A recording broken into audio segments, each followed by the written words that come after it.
안녕하세요. 이번 시간에는 군웅왕들의 할거 기반이었던 지역 기반에 대해서 살펴보도록 하겠습니다. 먼저 후안의 지방행정구역을 펴보도록 하죠.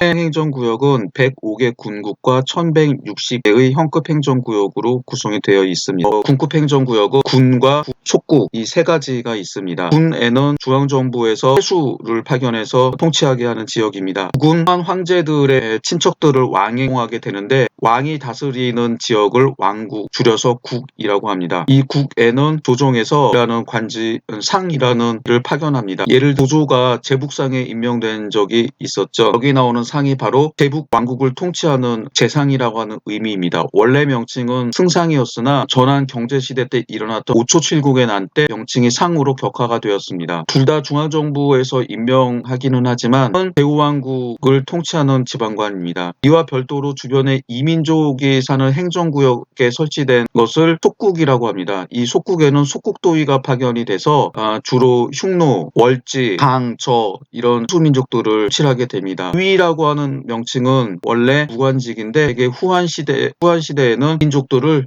군사기구를 통해서 통치를 하게 됩니다. 다음으로 현급행정구역으로는 현, 도, 후국, 네 가지 종류가 있습니다. 현은 일반적인 행정구역이다.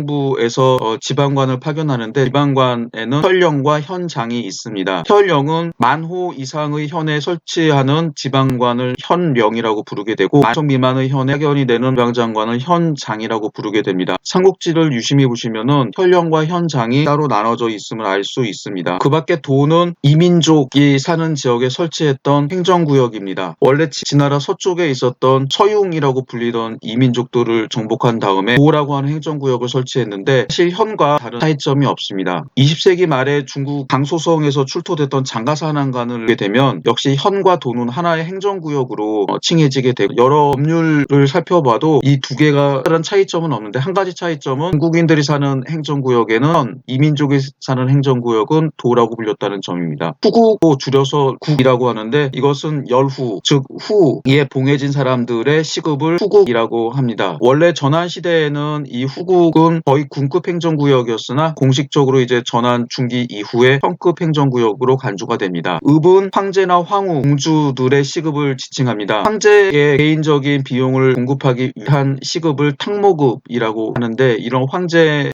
시급 혹은 황후와 공주의 개인적인 비용을 마련하기 위한 시급도 읍이라고 부르게 됩니다. 이런 105개 군국 또는 군급정기관과 1160개 현급 행정기관을 나누어서 감찰하는 기관을 자사부라고 부르게 됩니다. 후한시대에는 13개 자사부가 설치되었습니다. 여러분들은 일반적으로 자사부라고 하는 명칭보다 주라고 하는 명칭으로 익숙할 것입니다. 원소의 지역 기반이었던 기주, 조조의 지역 기반이었던 연주 이렇게 뒤에 주자가 들어가는데 원래 명칭은 자사부이다. 자사부는 전한 무제가 당시 이제 100개 정도였던 지방행정구역을 나눠서 감찰하기 위해서 13개가 부르게 됩니다. 여기서 주가 아니라 자사부라 수도를 중심으로 한 경기지방을 사예 혹은 사회교위부라고 부릅니다. 그 다음에 지금의 광동성과 광서성 그리고 베트남 북부 지역을 감찰하는 지역을 교지자사부라고 합니다. 줄여서 교지라고 하죠. 이 두 지역 그리고 전환시대 때 설치됐다가 현시대 때는 없어졌던 삭방자사부라고 하는 지역이 있습니다. 지금의 병주, 지금의 산서성 일부와 삼서성 북부, 내몽골 자치구 중앙부 지역에 있는 지역이었습니다. 해방에도 자사가 설치가 되는데 이 두 개 혹은 세 개의 감찰구역은 주자로 끝나지 않기 때문에 원래 자사부라는 명칭이 옳은 표현입니다. 하지만 지금은 이런 자사부라고 하는 행정구역보다 주라고称하게 되니까 여기서는 두 개를 혼용하도록 하겠습니다. 먼저 수도는 주자를 붙이지 않고 사예 혹은 사예교위부라고 부르게 됩니다. 사예교위부에는 모두 7개 군이 있습니다. 수도였던 낙양을 통치하는 하남윤, 한해군, 하동군, 홍농군, 정조윤, 좌풍이, 우부풍 이 7개 군이 있습니다. 이 가운데에서 하남윤, 한해윤, 하동군 이 3개의 지역을 삼하라고 부르고 경조윤, 좌풍이, 우부풍 3개 지역을 삼보라고 부릅니다. 하예에서 동쪽으로 가시면은 연주가 있죠. 이 연주는 모두 8개 군국으로 구성이 되어 있습니다. 진유군, 동군, 동평구, 임성구, 태산군, 제부군, 산음군, 대음군 모두 80개 현이고 호수는 72만 7,302호, 구수는 405만 2,111호입니다. 그리고 연주 동쪽에는 청주가 있습니다. 청주는 제남구, 평원군, 나간구, 북해국, 동래군, 제국 모두 6개 군국으로 구성이 되어 있으며 65개 현을 거느리고 있습니다. 그 다음에 청주 남쪽에 있는 서주는 동해군, 남야군, 팽성국, 광릉국, 합의국 모두 5개 군국 62현을 거느리고 있습니다. 서주의 동쪽에는 예주가 있죠. 영천군, 연암군, 양국, 태국, 진국, 노국 모두 6개 군국으로 구성이 되어 있으며 99개 현, 호수는 약 114만 호, 인구는 약 118만 인입니다. 당시에는 가장 큰 주였죠. 그 다음에 낙양의 북쪽에는 병주가 있습니다. 병주는 지금의 산서성의 대부분에 해당하는 지역입니다. 이 병주에는 상당군, 회원군, 상군, 오원군, 정양군, 안문군, 서화군, 운중군, 사방군 9개 군으로 구성이 되어 있습니다. 모두 98개 현이 있었고 호수는 11만 5천여 호, 인구는 69만 6천여 인이 있습니다. 병주의 서쪽에는 기주가 있습니다. 기주는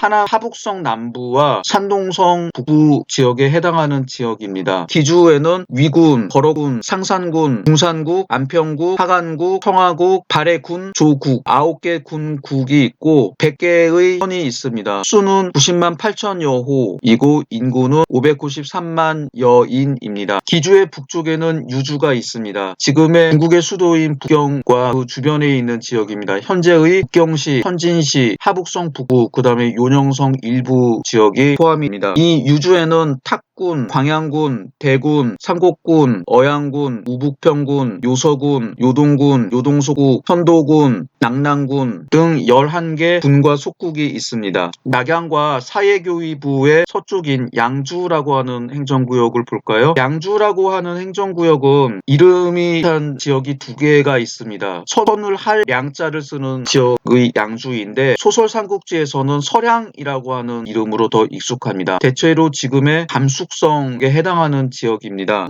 지금의 감숙성도 중국에서는 이제 경제적으로 후진 지역에 해당하는데 이 지역도 마찬가지였습니다. 이 지역에는 농서군, 한양군, 무도군, 금성군, 안정군, 북지군, 무의군, 장해군, 장해소국, 장해거연소국, 주천군, 도난군 모두 12개 군과 소국이 있습니다. 92개 현과 10만 2천여 호, 41만 9천여 인의 인구를 거느리고 있습니다. 양주의 남쪽에는 이주가 있습니다. 이 이주에는 한중군, 파군, 광한군, 광한속국, 초군, 촉군소국, 건위군, 건위속국, 장가군, 월수군, 익주군, 영창군 모두 12개 군과 속국이 있습니다. 9개 현과 152만 5천여 호, 724만 인이 살고 있습니다. 호안말 상황에선 상당히 인구가 많고 영족도 많은 주여죠. 익주의 동쪽에는 형주가 있습니다. 이 형주는 당시 조조와 손권, 위가 서로 싸우려고 해서 했던 지역입니다. 이 형주는 남양군, 남군, 강하군, 영릉군, 계양군, 장사군, 무릉군 7개 군과 117개 현, 140만 여호, 627만 인이 살았습니다. 형주의 동쪽에는 양주가 있습니다. 양자는 떨칠양자인데 떨칠양자 말고 버들양자를 쓰기도 합니다. 그러나 이 시대에는 이 떨칠양자를 쓰는 게 일반적입니다. 이 양주는 지금의 강소성 남부, 안위성 남부, 강서성 전부, 절강성 전부, 복건성 전부를 차지하고 있습니다. 지금 경제가 가장 발전한 지역에 있는 지역인데 당시는 낙후됐던 그런 지역입니다. 이 양주에는 구강군, 단양군, 여강군, 회계군, 오군, 예장군 6개 군, 92연, 102만 여호, 434만 여인이 살고 있습니다. 양주 남쪽에는 교지라고 불리는 지역이 있습니다. 이 지역은 아까 설명한 대로 광동성과 광서성 그리고 베트남 지역을 포함하고 있습니다. 이 지역에는 남해군, 창호군, 울림군, 하포군, 교지군, 구진군, 일남군 모두 7개 군으로 구성이 되어 있는데 56개 현과 27만 여호, 111만 여인을 거느리고 있습니다. 지금 이제 간단하게 13개 자사부와 그 자사부에 속하는 군급, 현급 행정구역의 수, 호구를 살펴봤는데 앞으로 이런 것들은 다시 이제 군웅할 것에 대해 계속 다시 언급을 하도록 하겠습니다. 먼저 이런 지방행정구역이 변화된 사실을 이제 살펴보겠습니다. 가장 큰 행정구역이었던 자사부는 188년 유언의 건의에 따라 바뀌게 됩니다. 후한 조정은 유언의 건의를 받아들여 원래 감찰의 단위인 자사부의 성격을 지방행정구역으로 봄과 동시에 행정권과 병권을 자사와 주목에게 이양하여 지방관의 권력을 강화했고, 일부 주의 자사는 명칭을 주목으로 변경하고 새로 중신들을 임명했습니다. 원래 자사는 600석이었는데 한 대에는 자기가 받는 곡물의 수로 관리들의 등급을 정했습니다. 이 600석은 형령 정도로서 사실 직급이 높지 않았습니다. 이 때문에 그 600석의 자사에 중 2000석, 말로 장관급에 해당하는 인물들을 임명하게 됩니다. 이 자사가 현령급이 아니라 장관급이라고 하는 걸 이제 인식을 시킨 거죠. 이 조치는 중앙의 권력을 지방으로 이양함으로써 광무제의 중앙집권 정책을 깨트리고 천하를 분열하게 만드는 일종의 원심력이 생기는 계기가 되었습니다. 말하자면 지방관들이 스스로 독립하는 정기가 마련된 것입니다. 아무래도 100여 개나 존재하는 군 가운데 하나를 다스리는 태수보다 13개의 주 가운데 하나를 다스리는 주목 혹은 자사가 되는 것이 자기의 세력을 형성하는 데 유리하다는 것이 이해할 수 있습니다. 하나의 주만 차지해도 하나의 국가를 세울 만한 영토와 인구를 확보할 수 있었기 때문입니다. 이게 거시적으로 보면 맞는 것처럼 보이지만 자세히 살펴보면 반드시 맞는 것은 아닙니다. 먼저 자사의 권한 변화를 살펴보도록 하겠습니다. 원래 자사는 휘하에 여러 군국을 두고 감찰했지만 질은 600석에 불과했습니다. 반면 감찰 대상인 태수와 상은 질 2000석이었습니다. 전환으로 치면 차관급이죠. 전환시대의 관리의 등급은 농봉으로 받는 곡물의 양, 즉 석으로 구분되었습니다.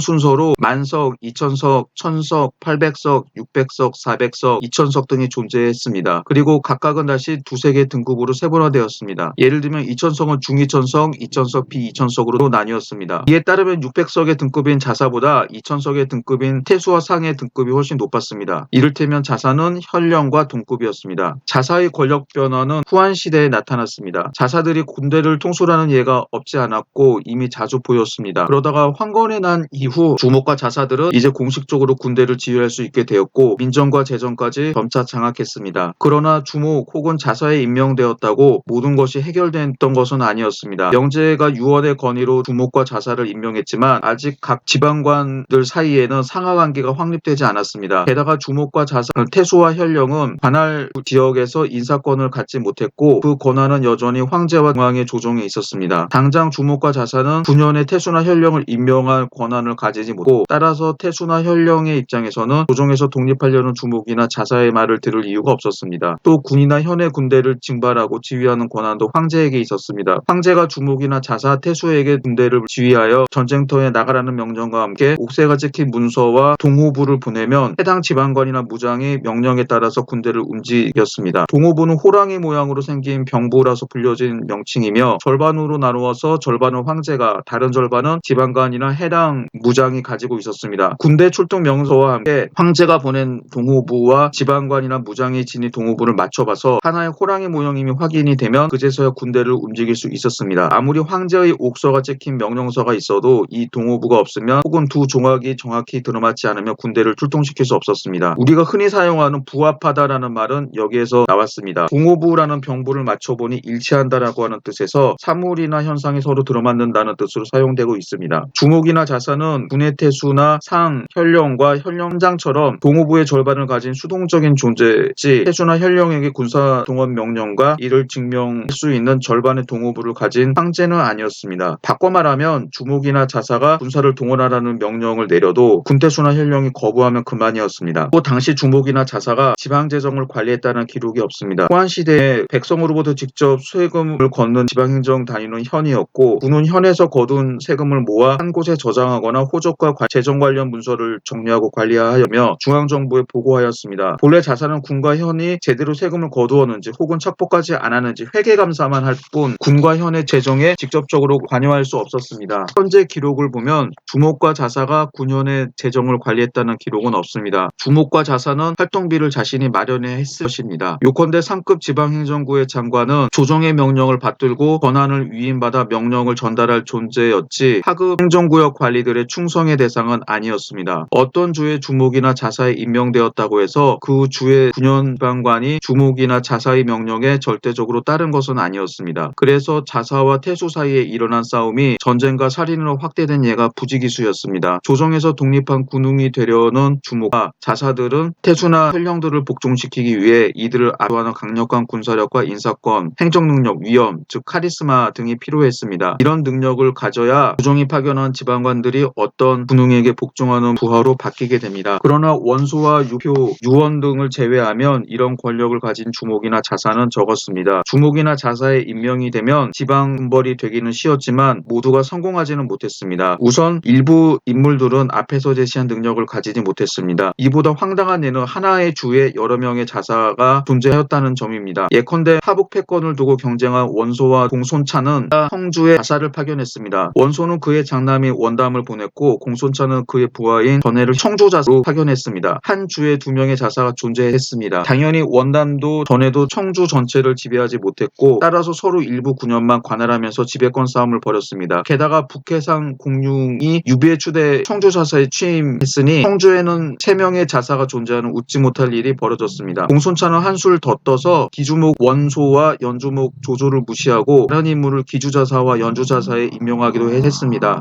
이는 군 단위에서도 다르지 않아서 하나의 군에 여러 명의 태수가 존재한 예가 보입니다. 원소는 지방에서 임명한 태수를 무시하고 조조와 또 부하를 각각 공군 태수와 하동 태수에 임명했습니다. 이 당시에 조조는 원소의 부하였습니다. 결국 이러한 난맥상은 당시 조정과 지방 정부의 권위 및 권력이 약화되어 나타난 현상이었습니다. 그러다 보니 시에 있는 지방행정구역의 관리들은 누구의 말을 들어야 할지 모르는 웃지 못한 상황이 되었습니다. 또 기주를 지배했다라고 하는 원소도 공손찬의 아우 공손범에게 발해태수 원소의 자리를 내주었고 도적들이 원소의 지배에서 벗어났습니다. 특히 원소는 장현 등 흑산정을 완전히 할 때까지 기주의 서쪽 지역을 완전히 장악한 것은 아니었습니다. 장현은 원소의 아들들이 조조에게 하북을 빼앗긴 후 항복했습니다. 결국 원소는 기주 전체를 통치한 것은 아니었습니다. 공손차는 유주목 유를 제거하고 유주를 차지하는 데 성공했으나 어양군과 대군, 광양군, 상곡군, 우북평군이 반란을 일으켜서 연합하자 이를 제어하지 못하고 그대로 둘 수밖에 없었습니다. 도원의 유원 덕분에 서주를 차지했다는 유비도 사실상 서주의 몇 개 군과 예주의 1-2개 군밖에 통치하지 못했습니다. 유비에게 서주를 빼앗긴 여포도 마찬가지였다. 외형상 주의 장관인 주목이나 자사가 되면 해당도 전체를 차지할 수 있었던 것처럼 보였지만 여러 가지 제약 때문에 쉽지 않았고 성공한 군웅들 많지 않았습니다. 또 주목이나 자사에 임명되었다고 해서 주 전체를 차지하거나 다스린 것도 아니었습니다. 이 때문에 군웅들의 세력원을 지도에 정확하게 표시하기란 사실 쉽지 않습니다. 사료의 임명 기록과 지방관 직함을 무작정 신뢰하다가는 실제 역사적 현실과는 판이하게 다른 그림을 그리고 있기 십상이기 때문입니다. 기존의 여러 연구서나 중국의 역사보도 잡지에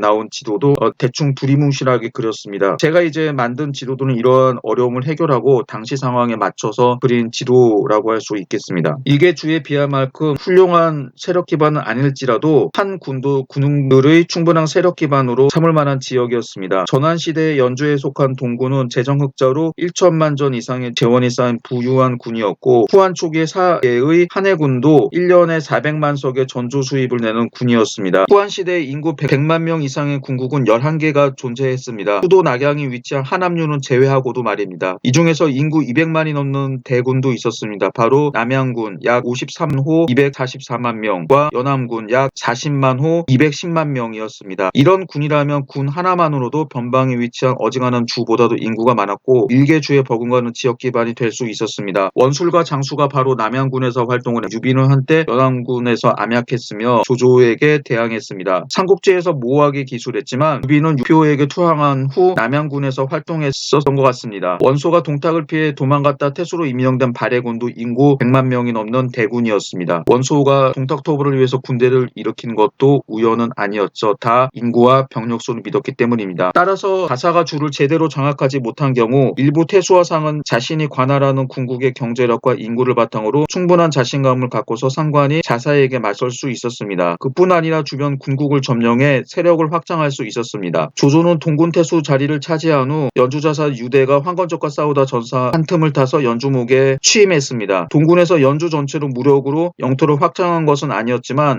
장안의 조정에서 파견한 연주자사를 내쫓고 부하인 하우돈을 동군 태수에 정욱을 수장령과 동평상에 여원을 태산 장사태수에 임명하면서 연주의 지방권을 바탕으로 연주를 점차적으로 장악했습니다. 남양군에 있다가 형주에게 밀려난 원술은 조조의 연주를 노리다가 조조에게 패한 후 회남으로 쫓겨났습니다. 그는 우선 구강군을 차지한 후 세력을 확장했습니다. 원술의 영토는 기록이 모호한데 최소 구강, 여강 2군, 최대 양주 전체로 확대되었습니다. 구강, 여강 2군은 지금의 안휘성 북부 지역에 해당하고 양주 전체는 안희성, 강소성의 일부 그리고 강서성, 절강성, 복건선 정부에 해당하는 지역입니다. 원술에게 독립한 손책은 장강을 넘어 단양군을 점령한 후 이를 기반으로 5군 회계군 예장군으로 영토를 확장하였습니다. 그러나 장강 쪽의 양주를 지배하지 못하여 양주 전체를 세력 기반으로 한 것은 아니었습니다. 유비는 조조가 형주를 공격할 때 쫓겨나 유표의 아들 유기에게 의탁하고 유기의 부임지인 강화군을 기반으로 동종호 남쪽에 장사, 계양, 영릉, 무릉 4군을 점령하고 재기에 성공했습니다. 장사태수 장소는 약 26만 호 106만 명의 인구를 가진 장사군을 기반으로 동종호 남쪽의 계양과 영릉 2군을 점령했습니다. 영릉군은 약 21만 호와 약 100만 명, 계양군은 13만 5천 호와 약 50만 명을 보유했으니 장소는 3군 약 61만 호와 256만 명을 거느렸습니다. 호수로는 형주의 43%, 인구수로는 40.9%에 해당합니다. 당시 유표가 확고한 지배력을 행사한 지역은 남군, 강화군, 무릉군 3군에 불과했고 이 3군은 약 26만 8천 호와 약 126만 명을 거느렸습니다. 호수는 형주 전체의 19.1%, 인구수는 20.8%에 불과했습니다. 즉 명목상 상관인 유표보다 장사태수 장선이 더 많은 호의 인구를 거느렸습니다. 만약 유표가 남양군에도 영향력을 행사했다면 호수와 인구수는 각각 40%포인트씩 증가하여 장선의 지배 호수와 인구수를 넘어서게 되지만 어쨌든 장사태수 장선은 상관이 형주자서 유표도 건드리지 못할 경제력과 군사력을 가진 지역 기반을 확보했습니다. 실제로 그는 이를 근거로 형주자서 유표를 상대로 몇 년 동안 대항했습니다. 급박하게 찾아온 혼란의 시대에 군웅들은 주이건 군이건 간에 확고한 지역 기반을 가지고 있어야 같은 시대의 군웅들을 압도하며 빠르게 두각을 나타낼 수 있었습니다. 군웅할거 초기 공손차는 강력한 군사력을 가졌지만 지역 기반이 없었습니다. 여포는 동탁 사후 줄곧 용병대장으로 떠돌다가 연주와 서주를 약 4년간 지배했지만 이를 지키지 못하고 쫓겨났습니다. 유비는 우여곡절 끝에 예주 서주를 얻었지만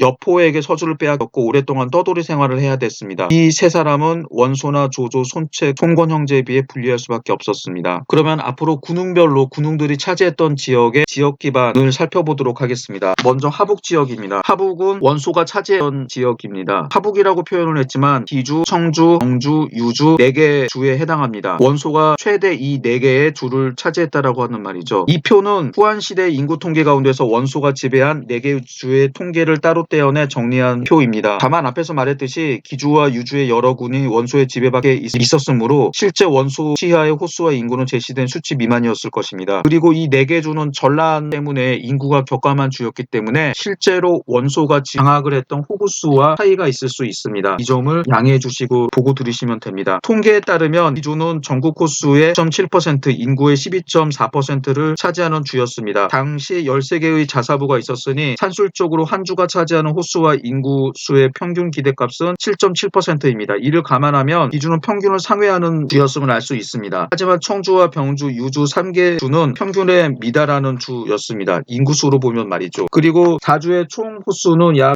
5만 호로 전체의 22%, 인구는 약 1238만 명으로 전체의 25.9%에 달했습니다. 하지만 이는 최대값이었을 뿐이고 원소의 지배를 받지 않는 군국 현의 호수와 인구를 빼야 타당합니다. 원소는 원소에게 편지를 보내면서 원소가 4개 주와 민호 100만 호를 지배한다고 쓴 적이 있습니다. 만약 이것이 사실이라고 한다면 원소가 지배한 호구는 통계로 추정한 205만 호수의 절반에 불과합니다.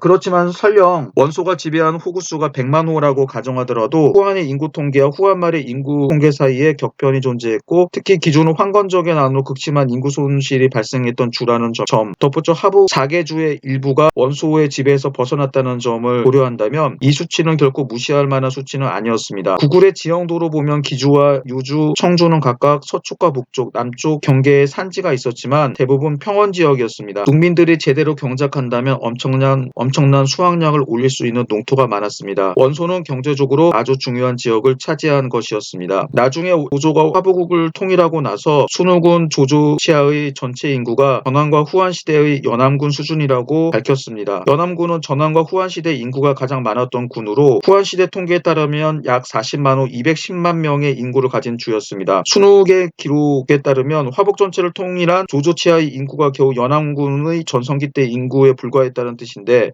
만약 그렇다고 한다면 원소가 지배한 호구수의 최소값인 100만 호는 후일 조조가 통일한 화북 전체 호구수보다 많았다고 추정을 할 수 있습니다. 이런 경제적 기반을 가지고 원소가 실패한 것을 보면은 원소가 참 무능하다라고 하는 것을 알 수가 있습니다. 원소를 지금의 인물로 치면은 삼성과 LG의 재벌 총수라고 할 수가 있습니다. 삼성과 LG의 재벌 총수가 그룹 전체를 말아먹었다라고 한다면 무능하다고밖에 할 수가 없죠. 다음으로 유주를 살펴보겠습니다. 유주는 유유가 지방관으로 있었던 곳이고 후에 공손찬이 유유를 제거하고 차지한 지역이기도 합니다. 지도는 후한시대의 유주 영역입니다. 유주는 오늘날 허베이성 북부와 즉 중국의 수도 베이징과 그 주변인 수도권에 해당하는 지역으로서 당시에는 그저 일개 변방에 불과했습니다. 유주는 10개의 군과 1개의 속국 합쳐서 11개 군급 행정구역을 거느렸습니다. 여기에다 대군과 상국군 사이에 오한의 여러 부족을 관리 감독하는 호오한교의가 주둔했습니다. 표는 유주의 여러 군과 호구수 면적을 표시했습니다. 이 표를 보시면은 여러분들이 유주의 행정구역을 이해하시고 삼국지 게임을 하시는데 도움이 되실 것입니다. 유주의 남쪽 군들은 대개 면적이 좁은 반면에 동쪽 변경의 군들은 면적이 넓었습니다. 사실 면적보다 더 중요한 건 인구였는데 대개 면적이 좁은 군은 인구가 많았고 면적이 넓은 군은 인구가 적었습니다. 요동군과 요소군은 면적은 넓지만 요동군은 6만 9,750 평방킬로미터, 요소군은 2만 1,930 평방킬로미터이죠. 인구는 8만 명에 불과했고 반면 탁군과 광양군은 면적은 좁지만 탁군은 9,900 평방킬로미터, 광양군은 3,600 평방킬로미터입니다. 인구는 많았습니다. 탁군은 인구가 63만 3,754명, 광양군은 28만 600명이었죠. 유주는 84현을 거느렸는데 이는 전체 1,100현의 7.2%에 해당합니다. 또 유주의 호수는 전체의 4.2%, 인구수는 4.3%를 차지했습니다. 전국 13주가 있었으므로 한 개 주에 미달하는 각 주의 평균 인구와 호는 7.7%였으므로 유주는 모든 부분에서 평균에 미달했습니다. 현의 숫자만 평균에 가까웠을 뿐입니다. 호수와 인구는 평균보다 훨씬 뒤떨어졌습니다. 이는 서량이라고 불리는 양주와 병주 등 북쪽 변경에 있는 자사부의 공통된 특징이기도 했습니다. 그러나 유주는 양주와 병주보다도 인구가 더 많았다는 점은 위안이 됩니다. 사정이 이러다 보니 유주는 비교적 가난해서 군현에서 거둔 조세 수입으로 선비와 오한 등 유목민들을 방어하기 위한 군사비를 제대로 충당하기 어려웠습니다. 그래서 유주는 경제적으로 선진지역이자 남쪽의 후방에 있는 청주와 기주에서 매년 2억 여전 어치의 각종 물자를 지원받았습니다. 당시 곡물 1석을 120전이라고 가정하면 유주는 곡물 약 166만 석 규모의 지원을 받은 것으로 이해할 수 있습니다.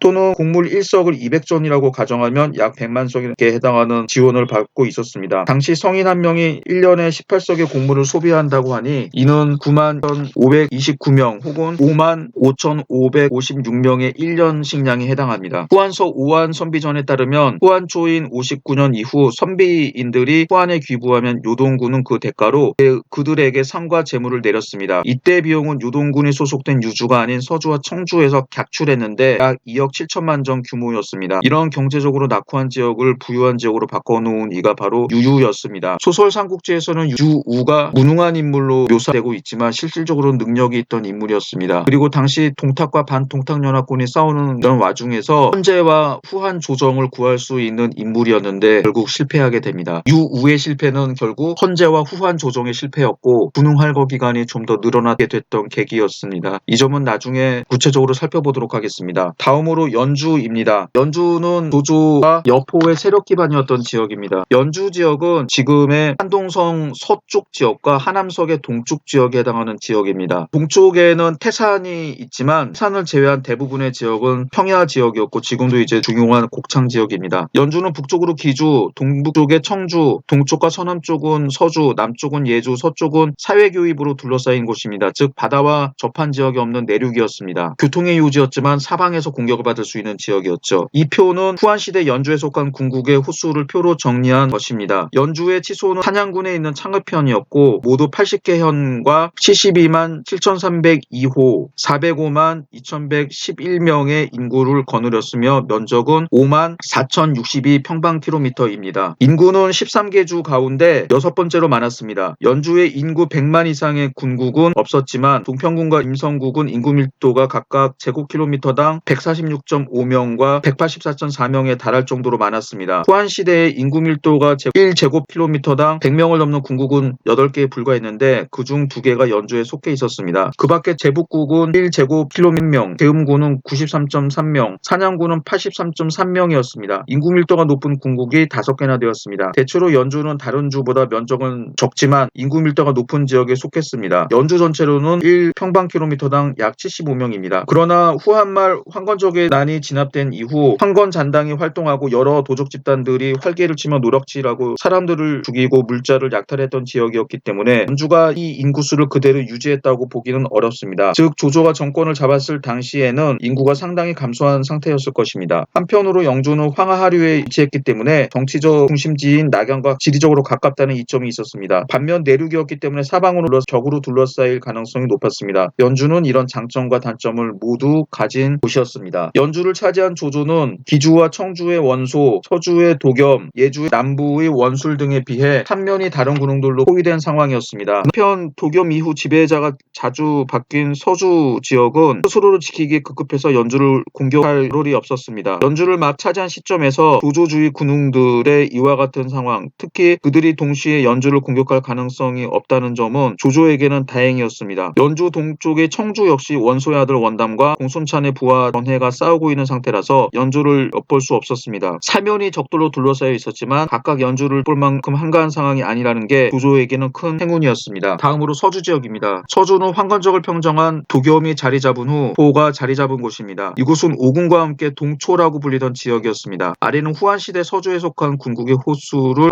표로 정리했습니다. 서주는 동해군 담현이 치소였으며 62현 47만 6,054호 279만 1,683명의 인구를 거느렸으며 면적은 50만 3,581평방킬로미터였습니다. 전한시대의 서주는 낭야, 동해, 임회 3군과 사수, 광릉, 초, 노, 사국 모두 7개 군국으로 구성되었으나 후한시대 노국이 예주에 소속되고 임회, 사수, 초, 3군국들이 통폐합되면서 5개 군국으로 줄어들었습니다. 서주 가운데 인구가 가장 많은 군은 동해군이었습니다. 이 때문에 동해군의 치소는 서주자사의 치소를 겸했습니다. 전한 성제 말년의 문서로 생각되는 윤만한간에 동해군의 경제 규모를 알 수 있는 기록이 있습니다. 이에 따르면 동해군은 조세 수입이 동전 2억 6천만 전과 곡식 50만 석이었고 재정 지출은 동전 1억 4천만 전과 곡물 41만 2천 석이었습니다. 또 동해군의 재정 흑자는 동전 1억 2천만 전과 곡식 9만 4천여 석이 됩니다. 전환시대 소득세에 해당하는 전조, 토지세는 생산분의 30분의 1의 비율로 곡물로 징수했고 인두세인 3분은 동전으로 징수하여 동전과 곡물의 단위를 함께 사용했습니다. 후한시대 동해군의 호수는 전환시대의 38.7%, 인구는 45.3%에 불과했습니다. 따라서 동해군의 재정 수지 흑자는 5,421만 382전과 18만 6,643석이었을 것입니다. 앞에서 살펴본 후한서 오한 선비전에 따르면 후한 초인 59년 이후 선비인들이 후한에 귀부하면 요동군은 그 대가로 그들에게 상과 재물을 내렸습니다. 이때 비용은 요동군이 소속된 유주가 아닌 서주와 청주에서 객출했는데 약 2억 7천만 전 규모였습니다. 서주와 청주가 절반씩 부담했다고 가정하면 서주는 1억 3천만 전 상당의 현물을 요동군으로 수송했을 것입니다. 동해군의 잉여 동전으로 절반에 가까운 양을 부담할 수 있었습니다. 동해군의 호수가 서주 전체의 29.1%, 인구수의 25.3%에 불과했으므로 다른 지역으로 수송하는 1억 3천만 전 상당의 물자를 공급할 경제적인 역량을 가지고 있었을 것입니다. 후한말 전란이 발생하자 상하 이남의 주민들이 서주에 모여들어 인구가 늘어났을 것으로 추정이 됩니다. 그러나 조조가 아버지를 죽인 도겸을 징벌하면서 2차례에 걸쳐 서주로 진격하여 도륙하는 바람에 인구가 대폭 감소되었습니다. 조조는 1차 서주 원정 때 서주 백성 수십만 명을 하숫가에 파묻어 죽였고 동해군의 취려, 수릉, 하구, 사면을 닭도 개도 모두 없어지고 성읍이 완전히 파괴되어 이후로 인적이 끊겼다라고 표현이 될 정도로 완전히 도륙했습니다. 2차 원정에서도 동해군의 치소인 담현과 양분현 일대를 잔혹하게 파괴하고 사륙했습니다. 여기에서 서주에서 가장 인구가 많은 동해, 팽성, 낭야 3군국의 인구가 대폭 감소하고 폐허로 전락했음을 알 수 있습니다. 이 때문인지 도겸의 뒤를 이어 서주를 차지한 유비와 여포는 주로 하비를 중심으로 활동했습니다. 동해, 팽성 2구는 이미 대폭 인구가 감소하여 이들의 정치적 군사적 기반 거점으로 삼기에는 불가능했을 것입니다. 그나마 하비국은 서주에서 호수와 인구가 두 번째로 많은 군국이었기 때문에 유비와 여포가 비빌 언덕이 되어 주었습니다. 강동은 우리나라나 중국에서나 뜨거운 감사입니다.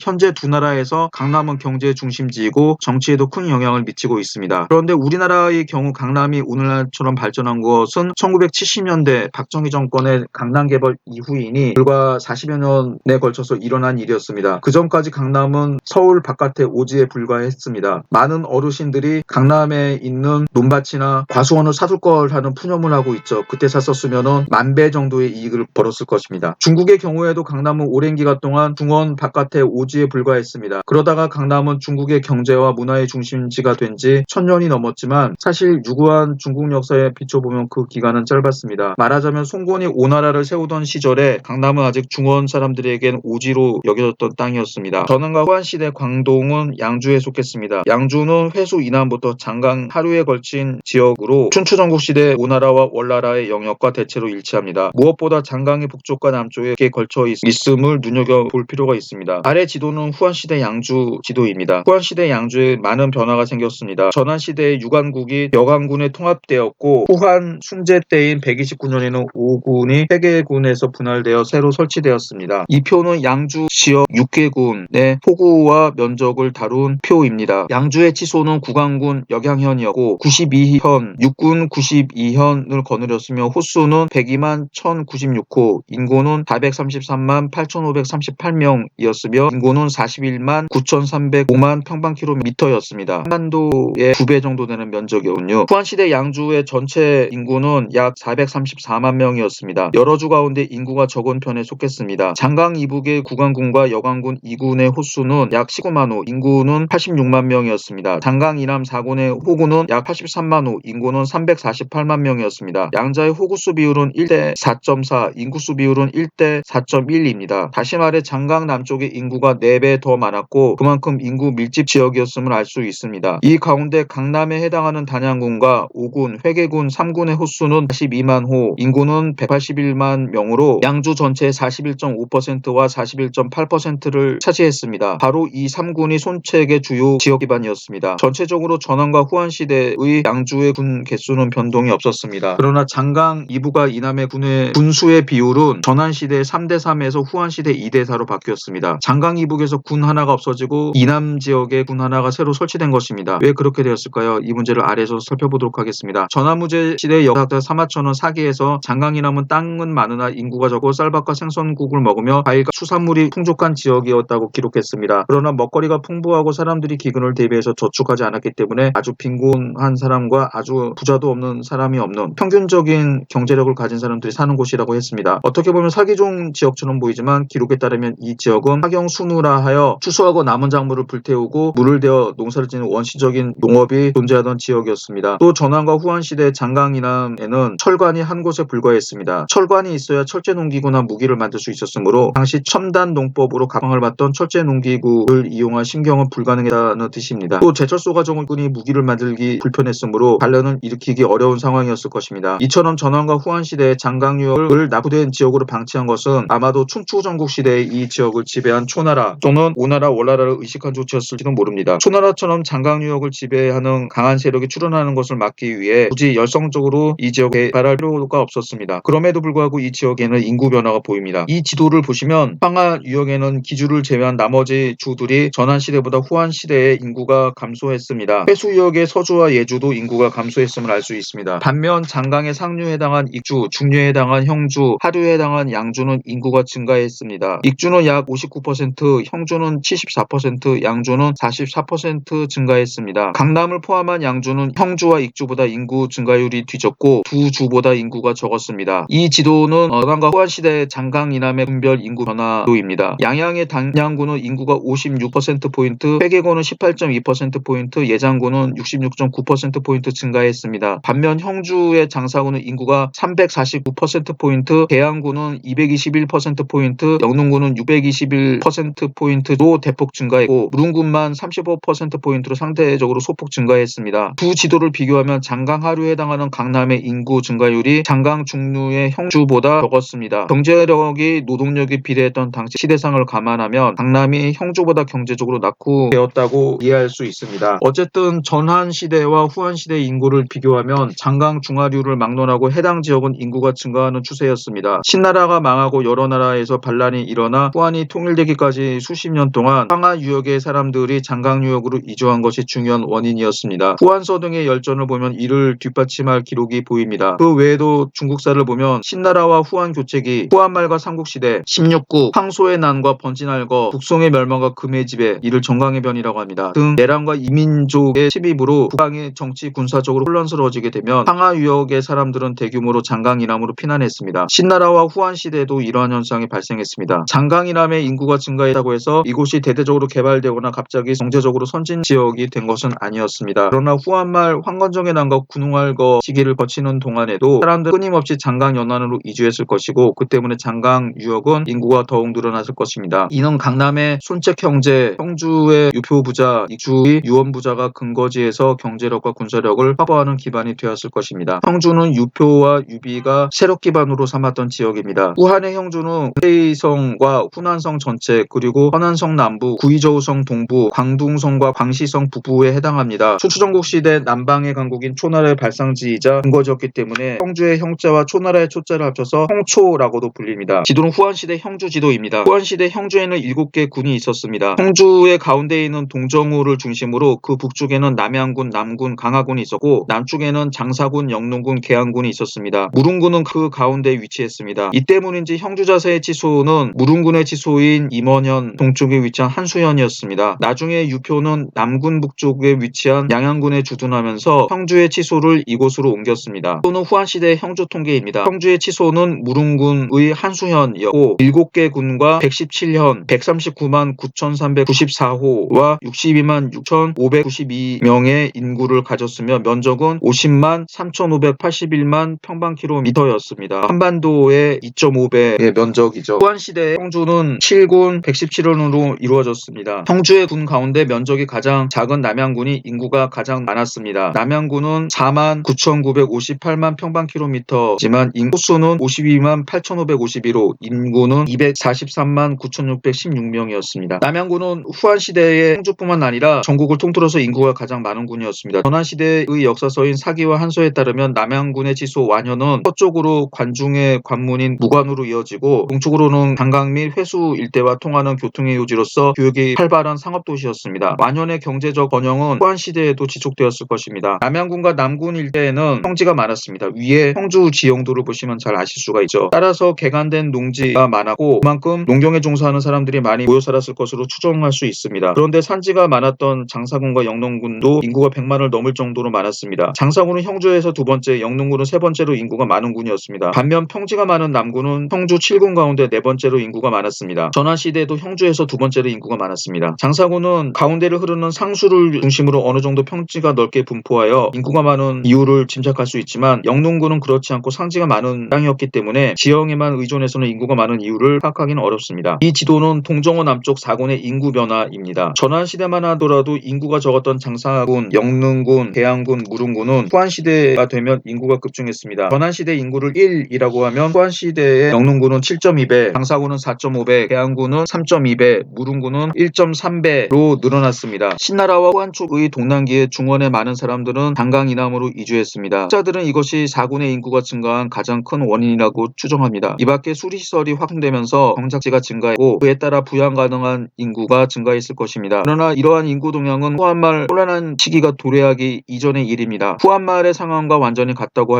말할 수는 없습니다. 후한말 익주 상황을 보게 되면은 형주 남양군에서 사는 사람들이 대거 익주로 이주하여 외지인 집단 공주사의 한 축을 형성하기 이릅니다. 이 기록은 후한말의 남양군에서 심각한 인구 유출 현상이 있었음을 뜻합니다. 그러나 저들의 신중한 판단을 돕기에 참모한다면 후한말 동란 와중에 중원 사람들이 동서남북 사방으로 터지고 변방으로 이주하는 가운데 형주는 다른 지역의 사람들이 난을 피해 몰려 인구가 증가했을 것으로 추정이 됩니다. 인구 증가는 농업 생산력 증가를 뜻하니 형주는 경제적으로 중요한 지역으로 바뀌었을 것입니다. 다음으로 파촉 지역을 살펴보겠습니다. 파촉 지역은 익주라고 불리며 유원, 유장 부자와 유비가 통치했던 지역입니다. 파촉은 전한과 후한시대 익주를 지칭합니다. 파촉은 기원전 316년 진나라에 망한 파국과 초국을 합친 단어입니다. 파국에 해당하는 지역이 지금의 중경시, 초국에 해당하는 지역이 지금의 성도시입니다. 전한 무제 때 처음으로 익주라는 명칭이 등장했습니다. 소위 익주자사부가 설치된 것은 기원전 106년의 일이고 그보다 먼저 기원전 109년에 익주군이 설치되었습니다. 익주군은 오늘날 윈난성에 존재했던 전이라는 나라를 정복한 후 설치한 군이었습니다. 있습니다. 익주가 익주군을 모방한 지명이냐라고 하면 그렇지는 않습니다. 본래 이 지역에는 한중군, 하군, 초군 3개군만 있었으나 전환무제 시기에 소위 서남이라고 하는 이민족들을 정복하고 영토를 오늘날 은난성과 구이저우성 일대로 확대하면서 기존의 영토에 새로 영토를 덧붙였다라는 뜻에서 한자로 익광이라고 하는 두 글자에서 익자를 따와서 익주라고 불렀습니다. 전설상의 기록이긴 하지만 우임금이 천하, 즉 이제 중국을 9개 주로 나누어가는 우공구주에서 이 지역은 양주라고 불렸습니다. 오늘날 이 지역을 가리키 스촨, 즉 사천이라고 하는 뜻은 4개 지역이라고 하는 뜻으로 북송시대의 천동로 혹은 대주로라고도 합니다. 서천, 서로, 익주로라고도 합니다. 이주로, 기주로라는 4개의 로라는 행정구역을 지칭했습니다. 이후 4개 지역을 묶어서 사천 지역이라고 불리게 되었고 원나라 시대에 이곳을 관할하는 사천행성이 설치된 이후 지금까지 스촨성 혹은 사천성이라고 불리게 됩니다. 파쪽 사람들은 자신들의 지역을 하, 중, 촉, 남중 4지역으로 구분했습니다. 위에 지도에서 4개 지역 구분 명칭이 보이죠. 이 4지역은 차례대로 화양국지의 권 1부터 권 4까지의 편명이기도 합니다. 외지인의 입장에서 보면 이러한 지역 구분이 이 지역의 지형과 부합하지는지는 솔직히 의문이긴 합니다. 이 지도는 파촉의 지형과 화양국지 파촉의 지역 구분입니다. 지형상 한중은 북쪽으로 진령, 남쪽으로 검각이라는 2개의 험한 산맥 사이에 있는 분지 지역으로 하나의 격절된 지역입니다. 그러나 파군과 초군은 당시 사람들이 구분짓기는 했지만 구름처럼 야트막하게 존재하는 산맥들을 제외하면 사실상 하나의 평지 지역입니다. 오늘날 수안분지는 6회라 불릴 정도로 평탄하고 광활합니다. 이 거대한 분지를 왜 2개 행정구역으로 나누었는지는 잘 모르겠습니다. 거대한 평원 지역인 스촨분지의 서남쪽에는 쭈글쭈글한 산맥들이 펼쳐지는 가운데 그 사이사이 좁은 평지가 산재했습니다. 스촨분지와 확연히 연결되는 지역입니다. 산맥들 때문에 하나로 묶기는 어렵지만 파쪽 사람들은 이 지역을 남중이라고 불렀습니다. 바로 제갈량이 대규모 정벌에 나섰던 남만인, 즉 남만 오랑캐들이 살던 땅이었습니다. 오늘날 스촨분지는 온난수변한 아열대 계절풍의 수윤 기후지대로 아열대 상록 활염수림이 분포합니다. 이처럼 따뜻하고 강수량이 풍부하기 때문에 벼의 이모작 혹은 산모작이 가능하다고 합니다. 1년에 2, 3회의 쌀농사가 가능하다는 뜻입니다. 또 전통적으로 소금과 철광석이 풍부하였으며 비단과 칠기가 유명했습니다. 진해 촉군수 이빙이 도광원이라고 불리는 대방을 쌓은 치수사업을 성공한 이후 스촨분지의 많은 땅이 옥토로 바뀌었습니다. 요컨대 파촉은 예로부터 외부로부터 폐쇄된 지역이었고 기후가 따뜻하고 각종 물산이 풍부하여 많은 사람들이 사는 지역이었습니다. 표는 익주 지역의 여러 군들을 표시한 표입니다. 익주의 치소는 원래 광안군에 있는 낙현이었는데 나중에는 촉군의 성도현으로 옮기게 됩니다. 후한시대 익주에는 9개 군과 3개의 속국, 118개의 현과 도가 있었습니다. 여기서 속국과 도는 이민족 거주지역의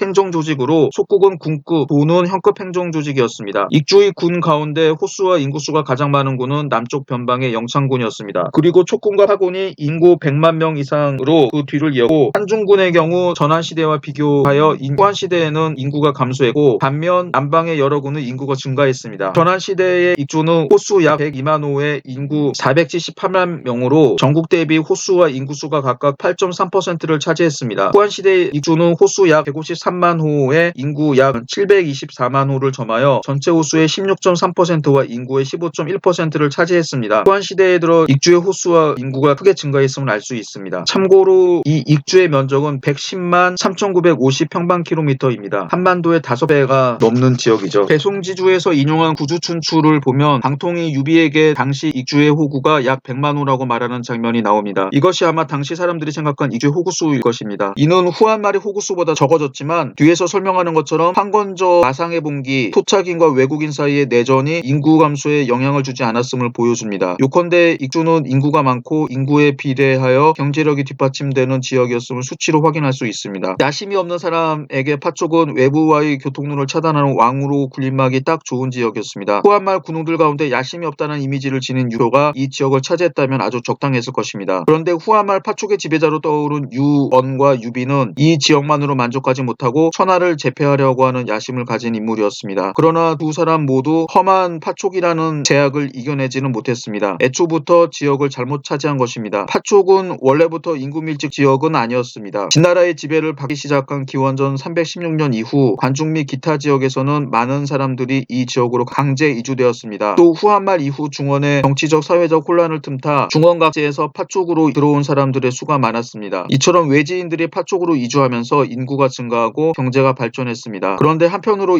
외지인이 늘어나면서 토착인과 외지인들의 다툼이 생겼습니다. 후한말부터 동진시대까지 이 지역을 분석한 결과 파촉은 외지인과 토착인들의 갈등이 심했고 이 지역에 세워진 지방정권이나 왕조 가운데 토착인들이 세운 정권 정권은 별로 없었습니다. 유언